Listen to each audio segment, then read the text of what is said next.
দিদি, এই না তোর খাবারটা। আরে সব কাজবাজ বন্ধ কর তো, আগে খাবারটা খেয়ে নে। আরে রামু, কাজ না করলে খাবো কি? আরে তুই যদি না খাস তাহলে কাজটা করবি কি করে? আর এই যে আপনাদের কি খিদে বিদে পায় না? যান আগে কি খাবারটা খেয়ে আসুন। রামু, খুব ইম্পর্টেন্ট মিটিং চলছে, আমি একটু পরে খাচ্ছি। এখন আবার কার কল আসলো? হ্যালো, এখন খাবার টাইম, আপনারাও খাবারটা খেয়ে নিন আর ওনাকেও খেতে দিন। রাখুন। রামু, এসব কি হচ্ছে? তুই কলটা রিসিভ করে আবার কেটেও দিলি। কোনো ইম্পর্টেন্ট কল তো হতে পারতো। দেখ, কাজ তো সারা জীবন করতে পারবি, কিন্তু কাজ করার জন্য তো আগে খাওয়ার প্রয়োজন। আগে খাবারটা খেয়ে নে। নে, আর বেশি কথা বাড়াস না, চুপচাপ খাবারটা খেয়ে নে। ম্যাডাম, এই চাকরটা আপনার পারমিশন ছাড়া কেবিনে ঢুকে পড়লো। আমাদের ইম্পর্টেন্ট মিটিং চলছে, তারপর ওর ফাইলটা না বলে বন্ধ করে দিল। একটা ইম্পর্টেন্ট কল আসলো, সেটা রিসিভ করে আবার কেটে দিল। হ্যাঁ ম্যাডাম, পূজা তো একদম ঠিক কথা বলেছে। আপনি এই কোম্পানির ওনার, আপনার আন্ডারে কতগুলো এমপ্লয়ি কাজ করে, আর এই সামান্য চাকরটা এসে এই মিটিংটাতে ডিস্টার্ব করছে। স্যার, আমার খুব ভুল হয়েছে। ও আসলে আজকে বাড়ি থেকে খাবারটা না খেয়ে চলে এসেছিল, তার জন্যই আমি এসেছিলাম খাবারটা দিতে। আর যদি খাবারটা না খাই তাহলে তো ওষুধও খেতে পারবে না, তাই জন্য বললাম আগে খাবারটা খেয়ে নে, তারপর ওষুধটা খেয়ে নিস। আর আমি যদি কোনো ভুল করে থাকি তাহলে আমাকে ক্ষমা করে দেবেন। তুই আর কি করে বুঝবি? চাকর একটা। তোর কোনো আইডিয়া আছে এখানে কত ইম্পর্টেন্ট মিটিং হয়, কত বড় বড় ক্লায়েন্টরা এখানে আসে? আর শোন, সবার না একটা ড্রেসিং সেন্স থাকা দরকার, কোথায় কি পরে আসতে হয় সেটা জানার দরকার। কিন্তু তোর তো সেটা নেই, একটা নোংরা জামা পরে এখানে চলে এসেছে। এই বোকার মতন এখানে দাঁড়িয়ে থাকবি না যাবি এখান থেকে? এত কিছু বলা হলো তাও নির্লজ্জের মতন দাঁড়িয়ে আছিস, যা এখান থেকে। আমাকে ক্ষমা করবেন, আমি জানতাম না এখানে এত জরুরি একটা মিটিং চলছে। জানলে আমি আসতাম না এখানে। স্যার, আমাকে ক্ষমা করবেন, আমি চলে যাচ্ছি। দাঁড়া রামু,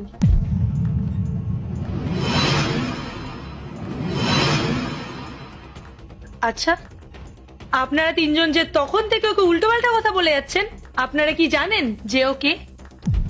কে ম্যাডাম ও? ওর তো চেহারা দেখেই বোঝা যাচ্ছে যে এই কোম্পানির চাকর হবে। ও আমার ভাই।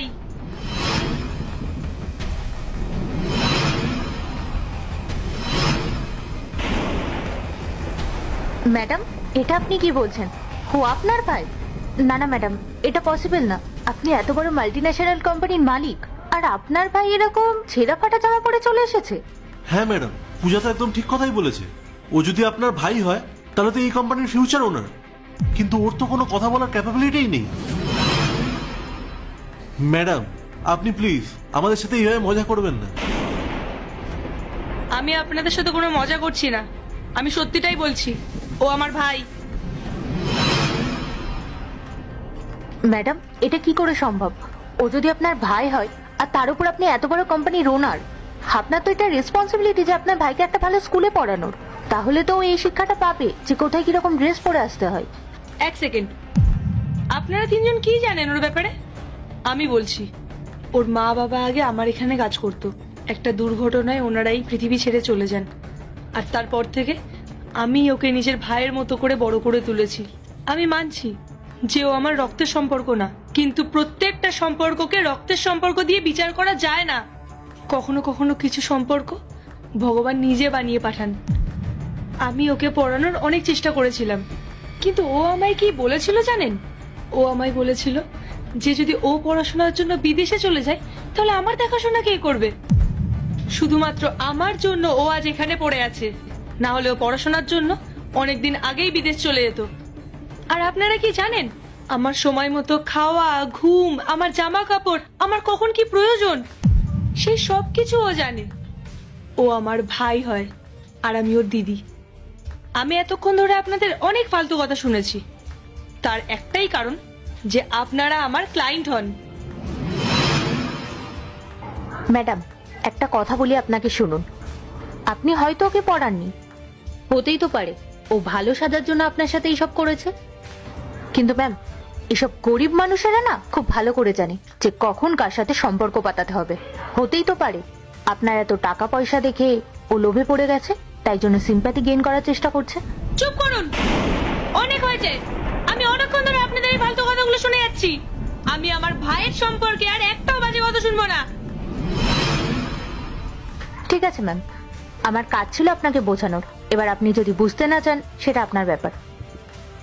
ঠিক আছে ম্যাডাম, বাদ দিন এসব কথা। চলুন আজকে ডিলটা নিয়ে কথা বলা যাক। যে ডিলটার জন্য আমরা এসেছি সেটাকে প্রসেস করা যাক। আপনাদের কি মনে হয় এত কিছু হওয়ার পরেও যে আমি আপনাদের এই ডিলটায় সাইন করব? এই আপনাদের এত নিচু মানসিকতা দেখার পর আপনাদের সাথে আমি একটাও কাজ করব না। আমি এমন মানুষদের সাথে কাজ করতেই চাই না যাদের কাছে ইমোশনের কোনো দাম নেই, আর যারা মানুষকে একটু রেসপেক্টও করতে জানে না। ম্যাডাম, এসব আপনি কি কথা বলছেন? দেখুন, আপনি হয়তো রেগে রয়েছেন, আপনি একটু শান্ত হন। আর এই ডিলটাতে তো এমন নয় যে আমাদের প্রফিট হবে, আপনারও তো প্রফিট আছে বলুন। আর কোম্পানি যখন প্রফিট হবে তখন তো কাজের চাপ বাড়বে, এমপ্লয়ও বাড়বে, তো এতে তো কোম্পানিরই গ্রোথ হবে, তাই না? আর রইলো বাকি আপনার এই চাকর, সরি, আপনার এই ভাইয়ের কথা। যদি আমাদের কোনো কথা আপনাদের খারাপ লেগে থাকে, we are sorry for that. But madam, আপনাকে একটা কথা বলি, আপনি চাকরের ভালোবাসায় পুরো অন্ধ হয়ে গেছেন, তাই জন্য এত বড় একটা ডিল আপনার চোখেই পড়ছে না। আমি বললাম তো আপনাদেরকে যে ও কোনো চাকর না, ও আমার ভাই। তাহলে তারপরেও কেন আপনারা বারবার ওকে চাকর চাকর বলছেন? আমার কোনো ইচ্ছা নেই আপনাদের সাথে কাজ করার। আপনারা এখান থেকে যেতে পারেন প্লিজ।